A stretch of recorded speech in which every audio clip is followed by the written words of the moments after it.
Okay, again, thank you for joining me. As I've just said, we missed a few shiurim due to my absence. We're back again, but it's a Gemara which is quite easy to get back into, um, quite a pleasure to get back into because it doesn't involve any intricate discussions of halacha.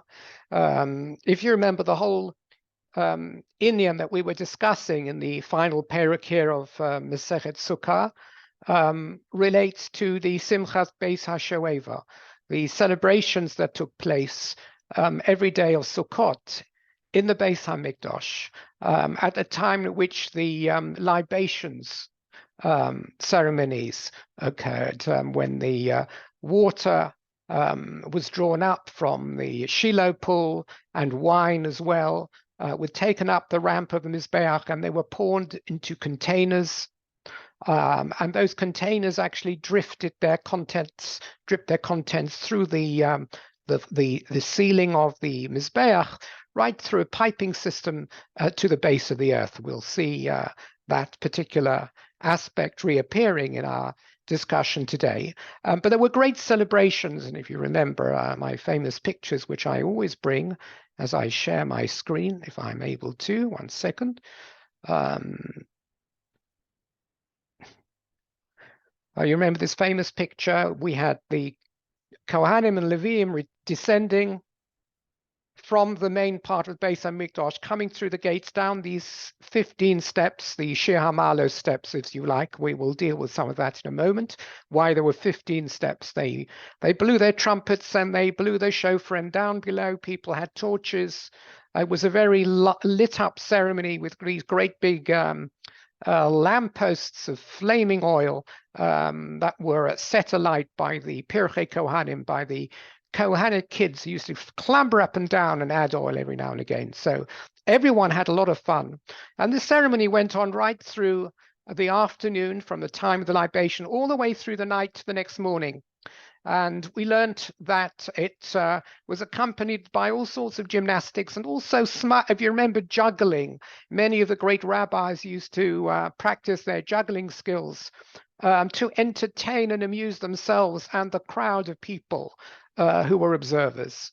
And they juggled with flaming torches, and they juggled with knives as well, we saw.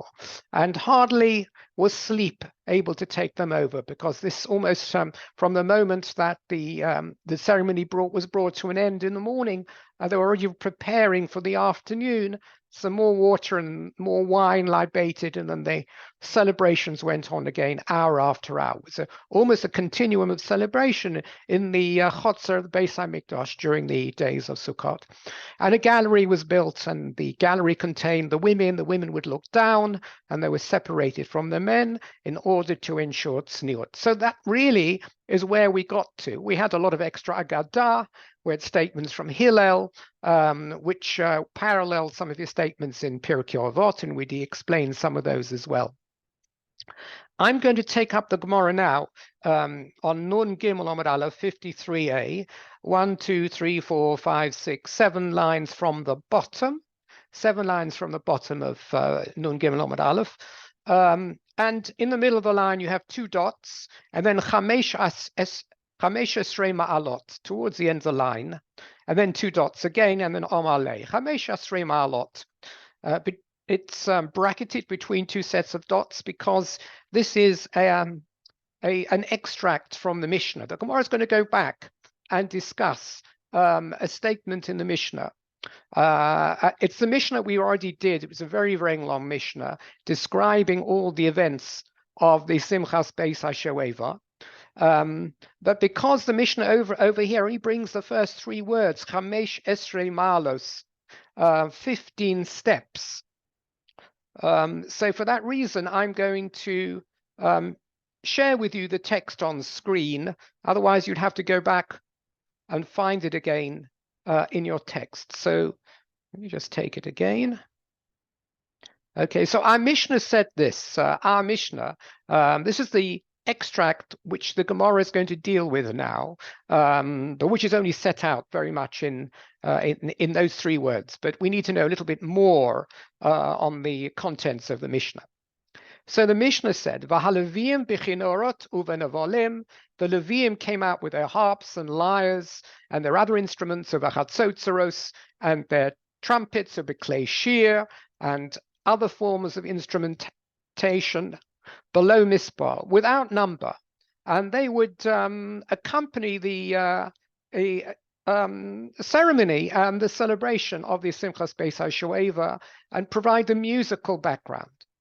And where did they do this? So here in yellow, al chamesh esrei malos. That's the chamesh esrei malos being mentioned in those words in our extract here that I just read. On the 15 steps, the malos are the steps.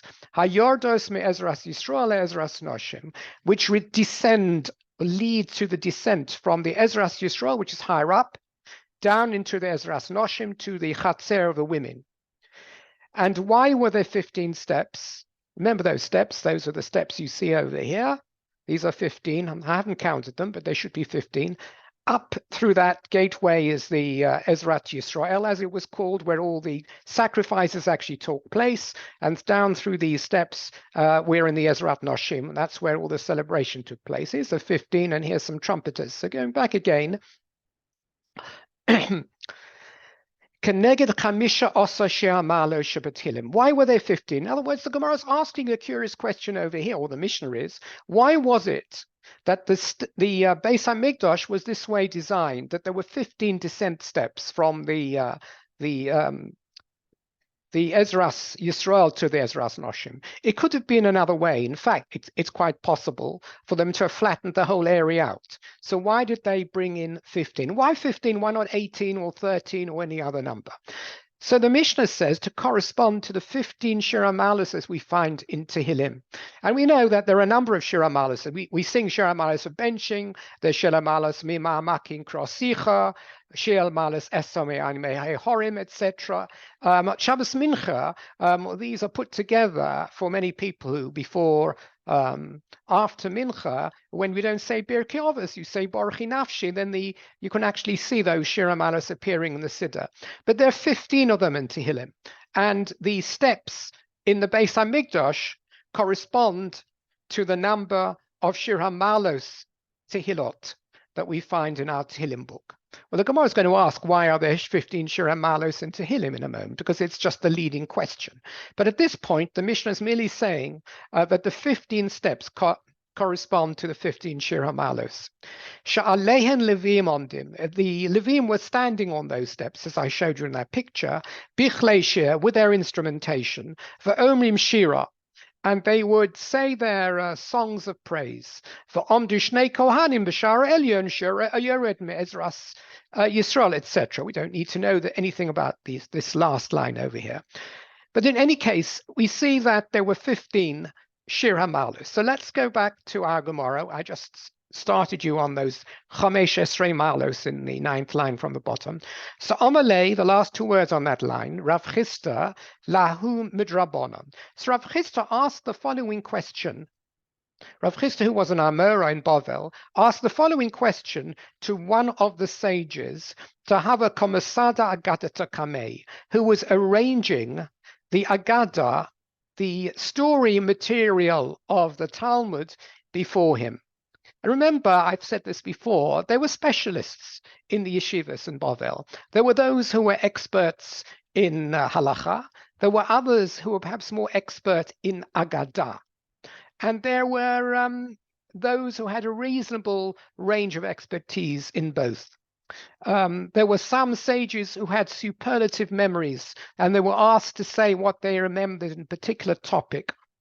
And when they said what they remembered on a particular topic, it would then provide the background material for a discussion around the table of all the other sages.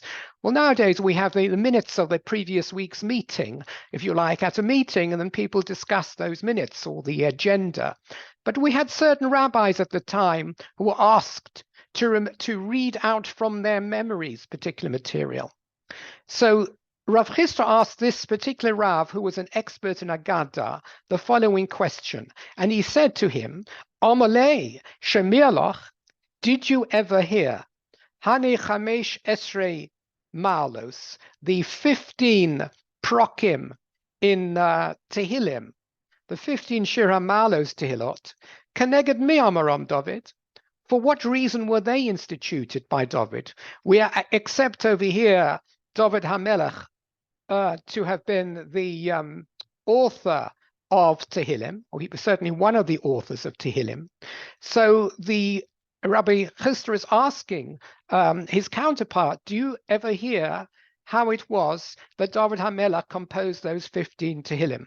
Why did he start 15 of them with Shir HaMaalos? Shir HaMaalos means the song HaMaalos of the steps. So it relates to some steps. Why?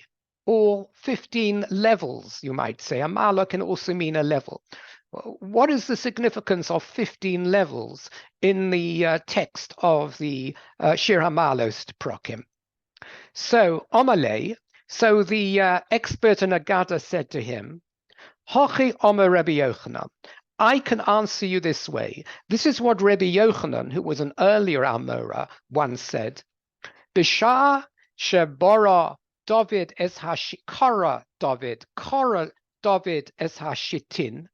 At the time that David carved out, dug out the shittin were the channels underground, the if you like, the system that brought down the water and the wine eventually for the Mizbeach to flow into the underground chambers that we mentioned once before, that from the, as I mentioned actually just earlier on this year, when the libations were put onto the roof of the Mizbeach, they would run down through a pipe, and that pipe continued to join into an underground pipe that led all the way to the bowels of the earth, or to the water table below, if you like. The shittin was the infrastructure of pipework or carved out channels that were under the Mizbeach. Now, David didn't actually build the Beis HaMikdash, so there would not have been a Mizbeach there at the time. So let's understand this correctly historically. But what he did do is he set up the foundations, if you like, for the Beis HaMikdash. And the Beis HaMikdash itself was ultimately built by Shlomo, his son. But in beginning to carve out, if you like, the base architecture in the ground so that everything would be nicely in place on the Har HaBayis, he started to dig out these shittin, these underground chambers. And when that happened, a disaster occurred. So the story continues. Kofar Tehomer, a Uboy Lemishta for Alma, a great flood of water emerged with great force out of the ground, rather like a geyser, G-E-Y-S-E-R, and erupted to bring huge masses of water. It's as if he struck oil. You know, he struck oil, and you see these movies, and then large fountains of oil ejected into the air. Well, the water from the Tehom below was ejected into the air in a most magnificent fashion, except it threatened to inundate and flood the whole world, whatever that actually means. In other words, a disaster was impending. He had somehow punctured some level of high pressure water, which was now being ejected up, and it was out of control. When that happened, this is what the Agadic expert is saying to him. Amar David HaMelech prayed to HaKadosh Baruch Hu, and he said the Chamesh Esrei Malos.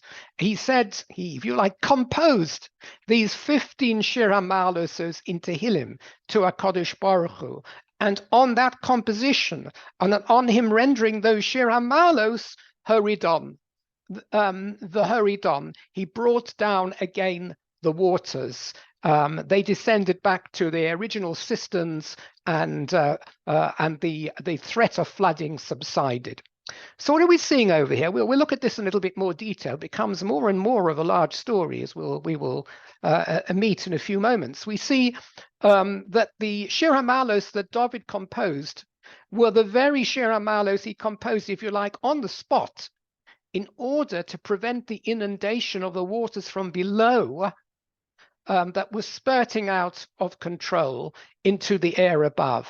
On his Shir HaMalos were effective in plugging those water systems that were threatening the world with inundation. So the Gemara asks a question over here. Well, we may not understand it. Why should it be 15? Why should it be called Shir HaMalos? What has it got to do with the steps? So the Gemara begins to ask these questions. What is the connection between the 15 Shir HaMalos in terms of the theme of them, in terms of the text, in terms of the reference to Malos, which means levels? What has that got to do? How was that effective in bringing an end to the flooding? The Gemara says, if the whole intention of those prayers in Tehillim, those prokim, which David pronounced in order to prevent the inundation, was in order to bring the waters back again down into their level, Chamesh Esrei Malos, Yordos Miboile. We should, instead of singing Shir HaMalos, he should have sung Shir HaYordos. Shir HaMalos means a song, if you like, celebrating the coming up of water. Well, certainly that's not what David HaMelech wanted. Hama'alos, the ascent. He should have sung songs of descent, celebrating the descent of the water. Because on him singing those Shir HaMalos, or maybe it was after his prayers that he was able to compose the Shir HaMalos, that was in celebration of the descent of the water. So they should have been. We should be singing Shir HaYordos, a song over the descent of the waters again, back again into their chambers, because they were a threat to the whole of mankind. So that's the Gemara's question. Why were they called Shir HaMalos? They should have been Shir HaYordos, if that is the story. So Amalei, so Rav Chisda then, he said to the Chacham who'd given him this quote of Rabbi Yochanan about the story of the flooding of the waters when David carved out, says Rav Chisda to him, you've reminded me of what the background to these Shir HaMalos are, and I will now tell you. He says, Holva at Karton Milsa, since you've now reminded me, if you like, you've brought to memory something that I couldn't remember when I asked you the question. And this is what I remember. Hochi Itma, this is what was said as an explanation for Shir HaMalos, a celebration of song over the ascent. What does it mean? Bishah Shekara David Shittin, at the time, and it's the same story, but with an additional flavor that makes it understandable that the song would be Shir HaMalos and not Shir HaYordos. Bishah Shekara David Shittin, at the time at which David HaMelech, as we explained before, carved out these chambers underground to as an infrastructure for the Beis HaMikdash, Kafar Tahoma, so far the same, the void of water underneath started to erupt upwards, Uvala Mishtafa Alma, as you say, and threatened to flood the world. And then Amadavid, Mi iket yoda ishare lemichtav shem. Here's where the story becomes much longer. David HaMelech, when he saw this happen, there was a lot more that happened before he sang his Shir HaMalos. He asked around him, how are we going to plug this eruption and prevent disaster? Is there anyone who knows whether it's permissible to plug this gap by writing the holy name of God and using it to plug the eruption, to plug the pipe which is erupting with water? Does anyone know whether we can write HaKadosh Baruch Hu's name, Achaspa, we turn over the page to Non Gimel Amud Beis, or the second sheet, on a clay tablet, the Nishtei B'Tahoma Umanach, throwing it into the geyser of water that's erupting, so that it will descend through its weight down the pipeline and plug the gap. And it will plug the hole through which these waters erupted because of its weight, and it will contain the Shem Hashem, which will mean it'll be a successful plug. In other words, I can't just drop a dumbbell below and hope it'll do the job. It has to have God's name, if you like, branded on it. So what I would like to do, because I think this is going to be a successful solution, is to take a heavy clay plate, drop it into the great big hole, write God's name on it, and that will have the power of preventing the flood, because it will have the Shem Hashem to support it. If you remember, actually, some strange stories talked about the Maharal of Prague. How did he make this lifeless lump of clay into a robotic foraging threat to the whole of Prague? He's supposed to have carved the name Yud-Hey or Yud-Hey Vav-Hey, God's name, on the forehead of this inanimate object, and it came to life. We have precedent where the Shem Hashem is used to animate something and to give it much greater force than it would normally have. So the clay tablet will descend and plug the underground chamber, and that will solve the problem. David HaMelech wished to do this, but before he did it, he wanted to ensure that this was, if you like, halachically permissible. What is wrong? What was wrong is that if you write the Shem Hashem and then you drop it, that Shem Hashem in a sense will be erased by the water. So that's an Isser of Mechikas Shem Hashem. You essentially be responsible for rubbing out God's name, because once it descends, it is likely that the waters will melt away what you've written. And if you've carved it, it's likely that it'll erode away as well. And you're not allowed to rub out God's name. As we know, we're very careful about how we deal with God's name.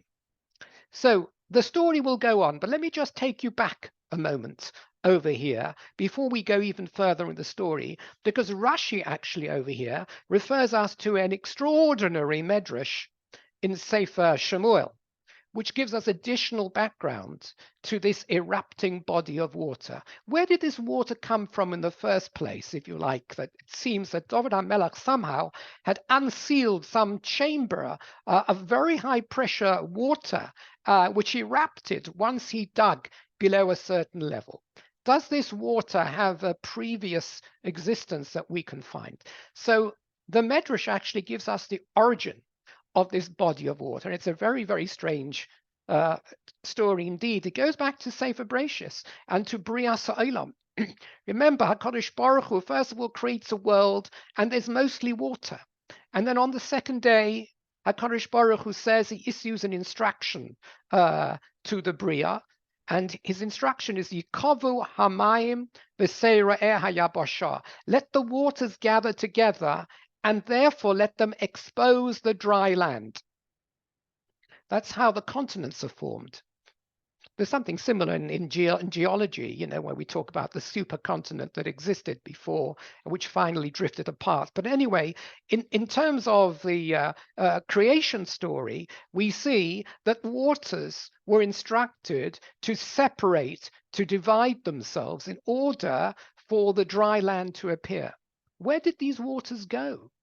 These waters threatened to re-inundate the land until HaKadosh Baruch Hu issued an instruction to them. This is what the Medrash says. Make your way below into an underground chamber. And those waters then descended, cascaded down through some great crevice somewhere and gathered in some underground chamber. And then Hashem plugged that underground chamber with a, if you like, a clay tablet of some sort, as if to say, stay in place. Remain as a threat underground, that don't come up again. And then thousands of years later, when David HaMelech wishes to build the infrastructure for the Beis HaMikdash, and he begins to build in that particular area, what does he do? He uncovers, if you like, unplugs the plug that was there, that clay tablet. That clay tablet then came back up again. And it's this clay tablet that David HaMelech wishes to use a second time to write God's name on, so that he can send it down below into the chasm to replug the point at which the water is emerging so far below the surface of the earth. That's the extraordinary medrash we have, which is a medrash from Bereshis, and brings together, strangely enough, actually, the Brias Ha'olam and the foundation of the Beis HaMikdash. You could say that there is some sort of signal over here that there are two very foundational events involved here. There's the Brias Ha'olam, which is the creation of the world, and the water's given instructions. And then again, when the Shekhinah comes down in the Beis HaMikdash, if you like, those same creation waters begin to come up again, and they threaten to inundate the planet. What do we think of this medrash? It's a wonderful medrash, isn't it? That the waters were forced right down again. They remained a threat, and eventually they came up again, and that threat needed to be met for a second time. We'll see how David HaMelech replugs the water that has come up because he's looking for a solution. Maybe there's a sort of a message over here that the whole ecology of the world is always on a knife's edge, if you like. There's always the possibility of another eruption. God didn't just evaporate these waters that had inundated the continents and make them go away. They remained, if you like, highly pressurized as a threat. We see that threat today, whether you hold of man-made global warming or not. There is certainly global warming. The ice caps are melting, and there is now a real threat that over the next few decades, some of the continent, some of the cities on the shorelines of many countries will become inundated and flooded. So the threat of nature remains there, it remains poised to strike. And over here we see the way it struck when David HaMelech started to dig into the infrastructure of the ground of the where the Beis HaMikdash would be built by his son Shlomo HaMelech. So let me take you back again to this storyline over here. This very, very exciting story. It could make a wonderful movie. Okay, so we're on the second line. Well, let's start again from the top of the first line. Achaspa. Is it possible for us to write the Shem Hashem on this clay tablet so that it can be dropped below to plug the erupting gap through which the water is ascending? The Nishte B'Tahoma will throw it down into the void, umonach, so that it will rest there and close the gap. So Lekata Kamale Midi, there was nobody who said anything to him. He'd asked this question of his advisors. And now that the Gemara says something very strange, Amar David. So David said he was waiting for someone to say, yes, you can do it. No, you can't. This is a bit of a strange thing in itself. Why can't David HaMelech make up his own mind? Don't we say David HaMelech composed the Tehillim, that David HaMelech knew everything, presumably very much like his son Shlomo HaMelech, and yet he's looking not to have to answer the question for himself. And he's looking for someone to essentially say, yes, we can do it, so that he can proceed, and he doesn't have to proceed entirely on his own psak. So there's another question involved over here as well. I mean, even if it were not normally permissible to wipe out the Shem Hashem, we'll see this as the Gemara brings another example. Over here, we're talking about pikuach nefesh. Even something that isn't normally allowed is permitted, except if it will violate the three cardinal rules of murder, adultery, and idol worship. Well, none of these three would be violated by writing the Shem Hashem on the clay, even if that clay is rubbed out. So why should it not be possible to write the name of Hashem on the clay and drop it? In other words, why should there even be a she'elah? Why should you have to ask anybody? Every mitzvah, every transgression is permitted in the face of pikuach nefesh. We know that pikuach nefesh, a danger to life, is doches hakol. And this threat of worldwide flooding was certainly pikuach nefesh. So I don't know, and the commentary struggled to see why this was such a serious she'elah in the first place. Nevertheless, David HaMelech didn't want to decide it on its own. So he went on to say, Omar David, called the Yoda Lamema. This expression is a little bit difficult to understand. Anyone who knows to answer this question, V'eino Omer, and will not answer whether it is permissible or not permissible, Yechonek Bigrono, let him be strangled in his throat. In other words, if he refuses to say anything, even though he knows what the answer is, I never wish him to say anything else. Because if you like, stand up and be counted now. This is the moment in which you have to say, we've only got another 10 minutes to act before we're all thrown up in the air on the top of a geyser. So at this point, Nosa Achitophel kal v'chomer ba'atzmo. Achitophel, who appears in Sefer Melachim, and Shmuel, who was the advisor to David HaMelech. And in Talmud, we find that he's very much considered almost to be a tutor and a mentor to David HaMelech. He was a great scholar, Achitophel. So he raised for himself this kal v'chomer. In other words, he made a logical extrapolation, which would permit the use of the eradication of God's name to prevent the flood. And what was the kal v'chomer? He explained the following. Umala so shalom ben ish leishto, omra Torah shemi shenichta b'ketusha yimochel hamayim. I'm reading all this as at one go.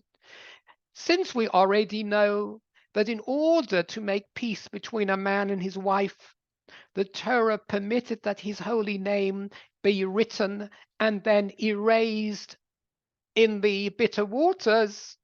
La so shalom l'chol ha'olam kulo al achas kama v'kama.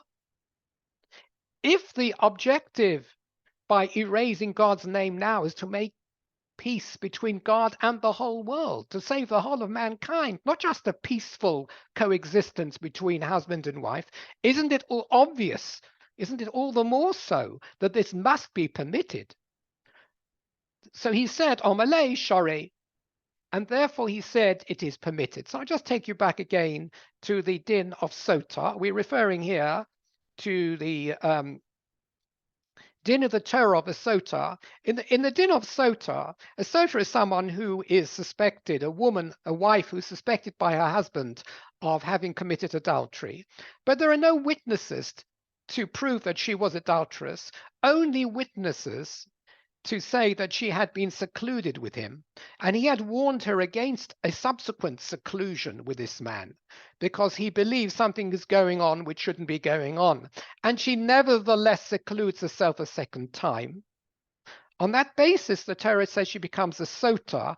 In other words, she becomes a bit of a sophic adulterer. We don't know whether she did commit adultery or not. We can't take her to trial over this. We can only seek to establish the facts by supernatural means.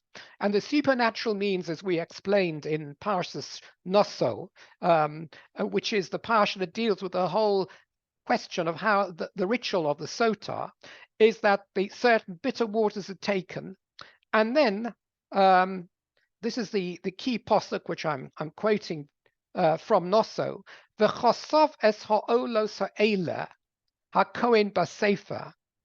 The Cohen or his scribe shall write the curses of the Sota onto a scroll. That's what the Sefer is.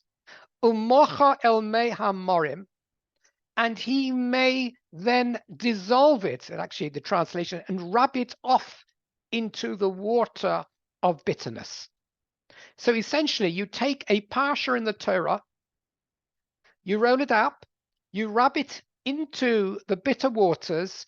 In those bitter waters, the words, the Shem Hashem, which is in the Parsha, and the Shem Hashem appears several times in the Parsha we're referring to of the Parshat Ha'olot, that will be dissolved. So you will be erasing the name of God as part of the ceremony. The only time the erasure of God's name is not just permitted, it's mandated as part of the Sota ceremony. And the next posuk goes on to say, "V'hishka es ha'isha es mei ha'marim ha'mararim." The woman is given to drink these bitter waters, u'bo bo ha'mayim ha'arim lamarim, and they enter into her. And of course, if she survives and she's well, then that proves her through supernatural means that she did not commit adultery, and she may return to her husband and they live together as man and wife again. Up to this point, she's a sophic adulteress and she's had to separate. If she has been adulterous, then she'll meet a rather untimely end by drinking this water. Now, just before we leave it there, we need to understand the Gemara referred to this procedure as bringing peace between man and wife. And some people think, well, how does this bring peace between man and wife? It's a pretty horrible process you're putting the woman through the woman through here. The first thing to understand is that the process of giving the suffix sota to drink is not compulsory. A woman who her husband has accused of committing adultery, but without any witnesses to prove it, does not have to drink at all. It is optional. But if she doesn't drink, she's not allowed to live again with her husband. Nothing else happens to her. If she knows she's innocent and she wants to be reunited with her husband, in other words, she wants peace to be established between the two of them, then she will drink. And she will not only not be punished, but and actually the Gemara says that she will become more fertile than she was before. So essentially, the drinking of the water is done by the woman in order that she can feel that she can reunite with her husband. So that is why the procedure is called one that brings peace again between man and wife, when that peace has been disrupted by that suspicion that the husband had. So that suspicion is averted when she drinks and she comes out smiling. So that's the idea of the peace between man and wife. And this is the Kal Vachomer that Achitophel said, well, if in order to bring about peace between man and wife, it is permitted or mandated even to erase the name of God, then certainly it must be permitted to raise the name of God as part of a procedure to quiet the waters that have erupted this way and are threatening to destroy the world. It's interesting, actually, over here, there's another parallel between the Sota and the waters that are coming up here in David HaMelech's time.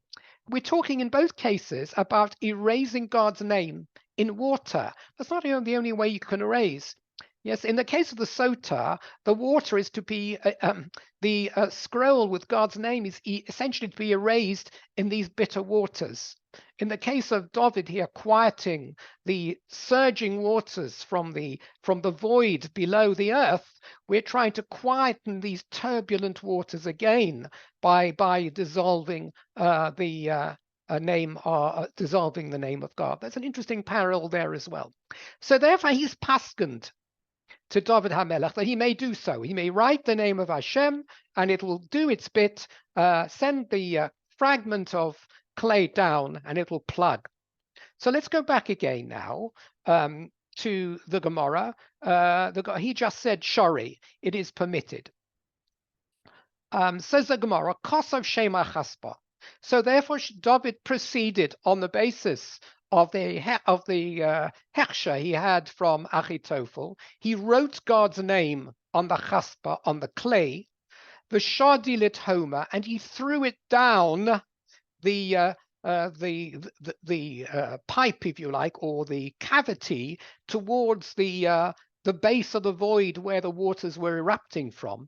The nochis tahoma. At this point, the story carries on.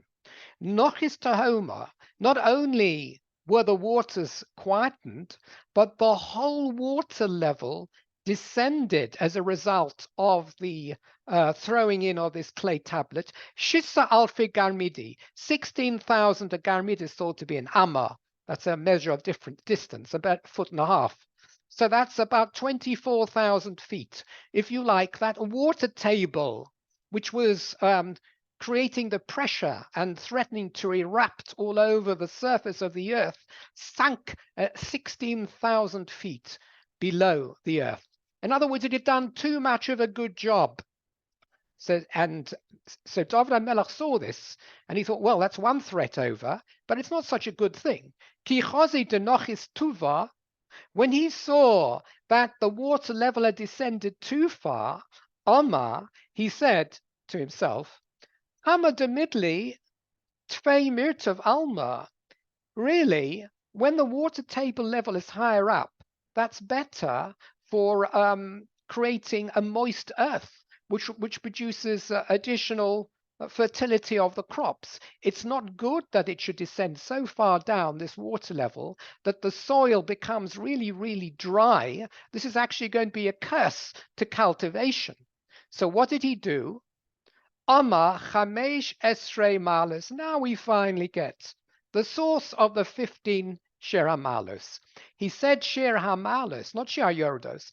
The song blessing the ascent for Aske Chamesa Alfi Garmede. It then ascended 15,000 amos up for Ukmi Ba'alfe Garmidi to remain at a level when it was just 1,000 amos below the surface of the earth, which was its optimal placing for, if you like, moistening the surface above. So he didn't want it to remain 16,000 amos below. He sings this song, which essentially persuades, if you like, the water to rise 15,000 amos. And this, the song he sang were the 15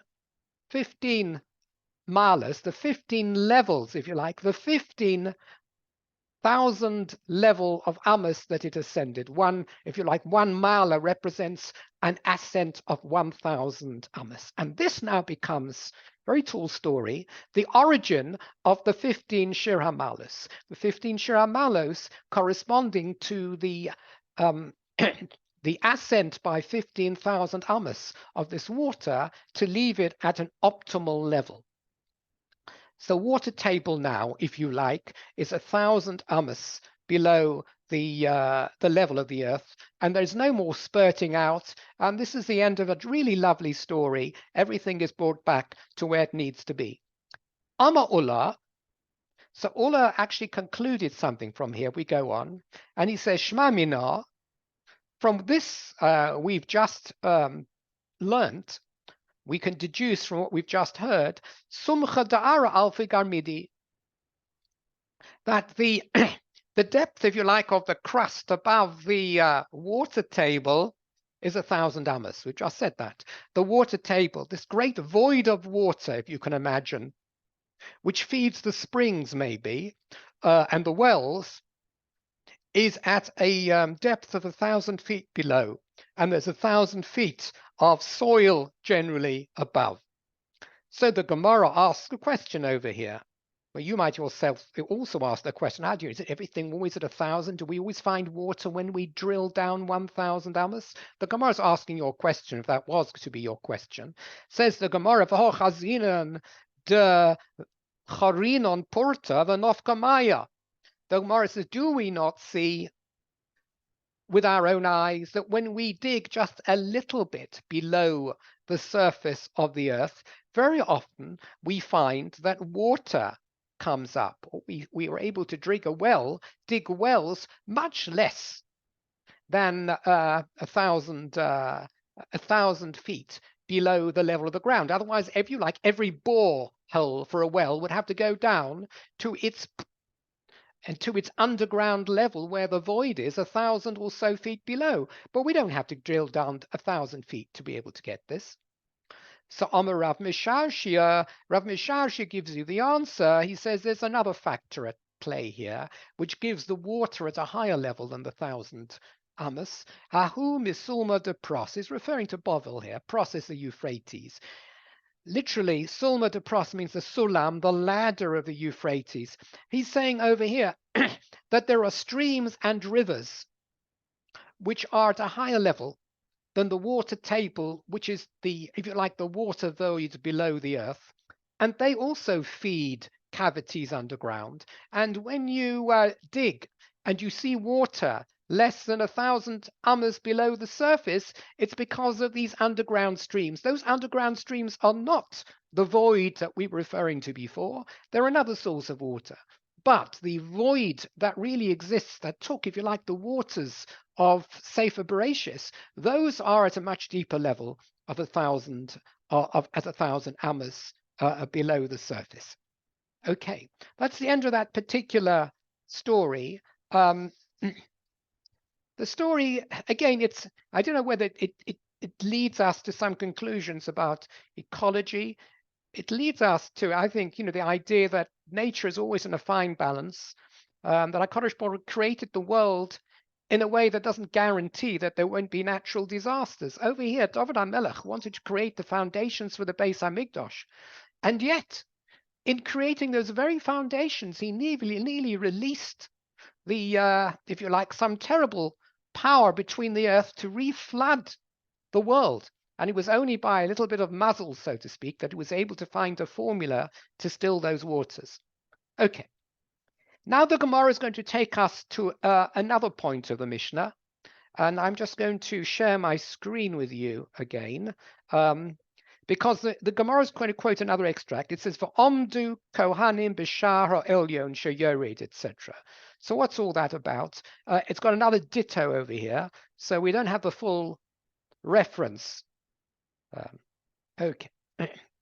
So here we are. This is the part of the Mishnah which we learned months ago, which the Gemara is now going to be discussing.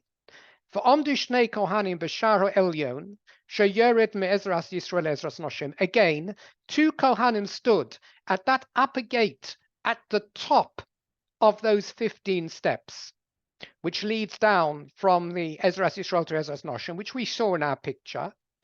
Ushtei chatzotzeros b'yedehem, and they had two trumpets in their hands. Korah hagever, at the point at which the cock crowed, toku v'heriu v'toku, they would make the notes of tekiah, teruah, and tekiah with those trumpets. It says trumpets, not necessarily shofars, but trumpets. You can also go tekiah, teruah, with trumpets. And when they blew, higiu lema'ala asiris, they reached the 10th step.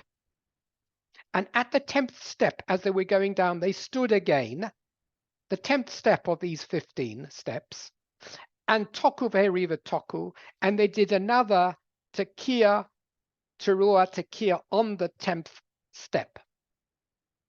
Okay, here we are, the picture again. So they would have come down to the 10th step. The Gemara is going to ask a very obvious question now. How are we counting the 10th step? Are we going to count it from the top, saying that they descended 10 steps, which left them at 5 steps from the bottom? Or does it mean that they were 10 steps from the bottom, which was 5 steps from the top? Which perspective is the Gemara dealing with? And let's see it inside the Gemara. So Gemara says, Boi Rabbi Yirmiyah. So Rabbi Yirmiyah asked this question. He says, Lamala Asiris, when you say the 10th step in the Mishnah, what do we mean? Denoches chamisha v'koya asara, that from the top they went down 5 and they stood at the 10th, counting from the bottom, because they've gone down 5, so there's 10 more to go. Or, O Dilma, Denoches asara, they actually went down from the top 10 steps, v'koya chamisha, and they reached the 5th step from the bottom. Were they 5 steps from the bottom or 5 steps from the top? Doesn't seem like a terribly important question, but nevertheless, since the Mishnah is not clear, Rabbi Yirmiyah asked the question, and the Gemara answers Teiku. Teiku means Tishbi Yitaretz Kusho bias. We wait until Eliyahu Hanavi comes and tells us what it means. There's no information that we have now after the destruction of Beis Hamikdash to be able to inform us whether they stood at the 5th at the top or the 5th from the bottom. And by the way, this is the famous Rabbi Yirmiyah who asked this question. Rabbi Yirmiyah is always asking troublesome questions, which nearly always are incapable of being answered. And over here again, he says, what do you mean by 10? Well, in other words, he's never happy to let something which is imprecise go. Many of the other Amoram were prepared to say this is not a particularly important fact, or it hardly ever happens, or we'll never need to know again. Rabbi Yirmiyah was not that sort of person, and therefore he typically asks these sorts of questions. So we don't know the answer to that. Okay, now I'm going to take you essentially to another extract from the Mishnah, because the Gemara goes on to say, Tanu Rabbanon, our rabbis taught. And this brisa, which the Gemara is going to bring, is based on the Mishnah, just a little bit further on. And unfortunately, yet again, the Gemara hasn't brought us the extract. Okay, this is how our Mishnah continues. Higil Ashah Yotze Mizrach. This is towards the end of that original Mishnah. When they reached the gate that leads out from the east, Hagavra Hofku Penehen Lamarov. This is after the ceremony, and they've gone right back through the main Chotz and the Beis Hamikdash, and they're coming out to the gate, which emerges from the east, which is a gate towards nowadays the Har towards the Har Hazesim for Omru, and they said at that point, this is the, if you like, the crowd of Kohanim and Leviim who were leaving, and they were going to go round again and fill their buckets of water again. But they leave the Beis Hamikdash to make their way down. They would leave through this gate from the Mizrach. They would then turn round and they would face towards the west. They would face towards, if you like, the Kosel Amarovi for Omru, and they would say this formula: Avoseinu shahoyu b'makom hazeh, our forefathers who were in this place, referring to events 500 years earlier, Achareyem el Heichal Hashem. They had their backs to the sanctuary of HaKadosh Baruch Hu, Upanehem Kedma, and they faced east. We did once do this extract. They faced east deliberately to have their backs to the Heichal. They were essentially worshipping Avodah Zarah in the sanctuary itself. Our forefathers, they did such a thing.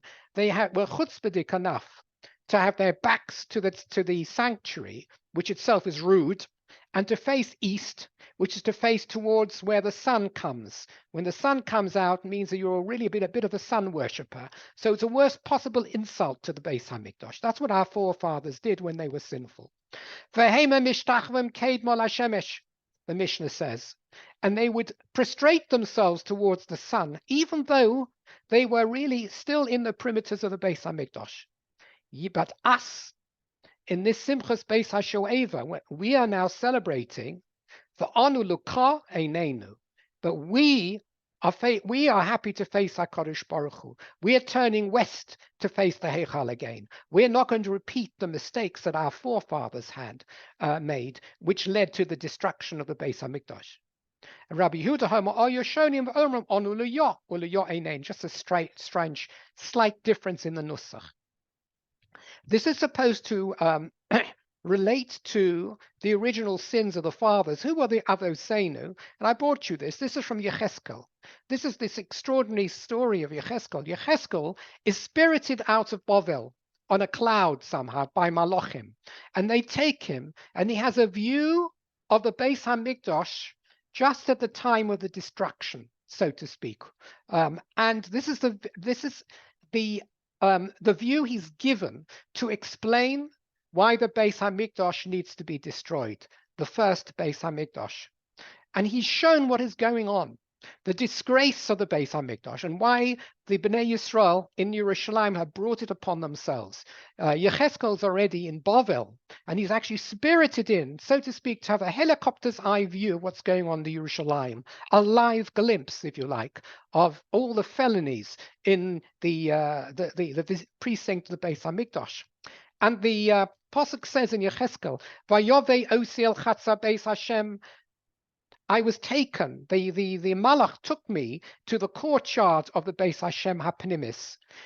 Vehine Pesach Heichal Hashem, Bein HaUlam and Bein HaMizbech. And I saw the entrance to the Heichal, the large doors to the sanctuary of Hashem, between the Ulam and the Mizbech. We'll see this in a moment. Ke'esrim v'chamisha ish. There were 25 people, men. Achareihem el Heichal Hashem. This is what the Mishnah is referring to. Their backs were to the Heichal, deliberately turned their backs to the Heichal, as if to say, I don't need you. Ufanehem Kedma, and their fronts, they were facing towards the east. Vehema mishtachmim Kedma l'shemesh, and they were prostrating themselves towards the east to the sun. So this is Yecheskel, and the Mishnah is quoting you a chunk essentially of Yecheskel. And at the time of the Simchas Beis HaShoeva, the departing Leviim and Kohanim saying, this is what was done that led to the destruction of the first Beis HaMikdash. We've learned our lesson, and we don't turn our backs to the sanctuary anymore. We turn towards the sanctuary. If you just want to have a look over here, a helicopter's eye view. Again, this is a bit small. I'm not sure if it helps to make it bigger. Just make the picture bigger. You're in a helicopter over here. The Kotel Maravi is somewhere over here. That's the west.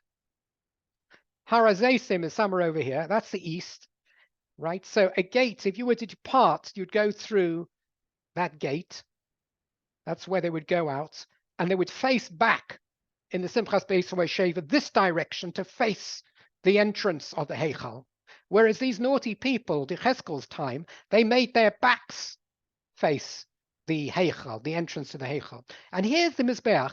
This is the Ulam. This is the Heichal, this whole building. It's sometimes called the Heichal altogether, but this front part's called the Ulam. Bein HaUlam Ben HaMizbeach is the gap between, difficult to see, between the Mizbeach and the Ulam. And that's where the men at the end of the Bayis Rishon were standing, and they essentially turned their backs to this, and they prostrated themselves in this direction towards the east, which is a complete negation of the sanctuary and sanctity of the Beis HaMikdash. Just stop sharing for a moment. Anyway, let me do this brisa, and then we'll stop. Tana Rabbanon, the Gemara brings this brisa. Mimashma shenema upaneim kedma. Since the verse tells us and the Mishnah tells us they were facing east, Eini yodea she'achareim laheichal Hashem. Isn't it obvious their backs must have been to the Heichal? I showed you the diagram. When you're facing east, your backs are to the Heichal. You're not facing the Heichal. Facing the Heichal is facing west. So if you're facing east, your backs are to the Heichal. So why does the verse actually have to teach us both things when one of those facts is obvious? If your back is to the Heichal, you are facing east. I know that anyway. So why does it say their backs were to the Heichal? They're facing east. That's all I need to know. So the Gemara learns something from this. Ela ma Talmud loma achareim heichal Hashem. What's the additional insight being given to this story that their backs were to the Heichal? If that is obvious anyway by simple deduction, melamed shehoyu purim atzmon klape mata. A terrible, almost unthinkable statement. When it says that their backs were towards the Heichal, it didn't just mean that they turned their backs to the Heichal. It means that it's a terrible thing to say, they defecated themselves in that position.